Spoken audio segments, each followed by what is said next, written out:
What's up, guys? Heavy impact and abrasion is a big problem, especially when combined together. Today we're going to jump into two things that we can do with a hybrid system that we really like and we promote for a lot of different people, and hopefully you find it useful with whoever you're working for. Hey guys, real quick, I do this to help you with your coatings, linings, and composite systems, whether you're working with another manufacturer, distributor, or a supplier. If you think this could help somebody that you know, please do share it with them. That way we can get the message out. Really appreciate it. Now let's get back to today's topic. So jumping into it, one of the big things is when we have impact or abrasion, normally those can be two separate things that we're trying to solve for, and each have their own methods to solve for them. If it's abrasion, we like a thin film or even a thicker film ceramic with something where we're using a powder. If it's high impact, we want something that is either flexible or something that has bigger characteristic to it, such as a beaded product that can absorb that energy. And the thing that we really like to do is actually mate these two up. We have a product, there's a number of manufacturers that have similar products to it, but what we'll do is we implement a hybrid system, and it's not a hybrid where most people are familiar with say an epoxy and a urethane. It's all epoxy, but it's actually several types of ceramic within that system.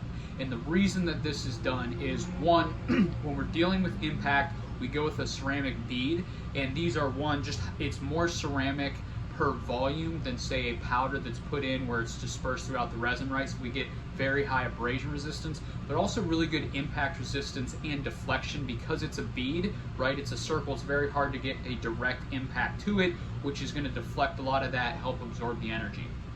Now, with a lot of beaded products, and we have some that are just straight beaded products, the resin itself begins to fail before the beads do, so it wears out, the beads pop out, and eventually that material wears away.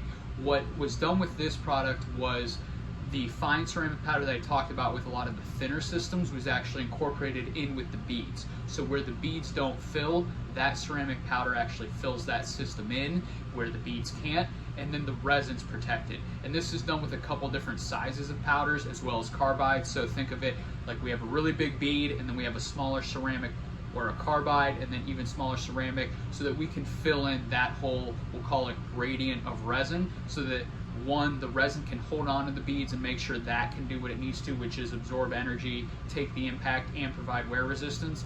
And then also that the resin is protected with the ceramic. So really from a total system metric that we're looking at, this is about 70 to 80% ceramic within that system. Still a lot of resin, but predominantly ceramic, whereas a lot of our systems take a thin film system, and what's common on the market for a lot of those, because you need it to be a thinner system and go on smooth, you're looking maybe 10, 15, 20% ceramic for the total system. This is on the much higher end, so you're going to get better wear resistant properties and you're going to get better impact properties. Now, if you guys are looking for something super perfectly smooth for say the inside of a pump, probably not going to do the trick because it's not going to finish as nice, right? We have a lot of different things in there, but where you have all out impact and you have abrasion, it's going to do great.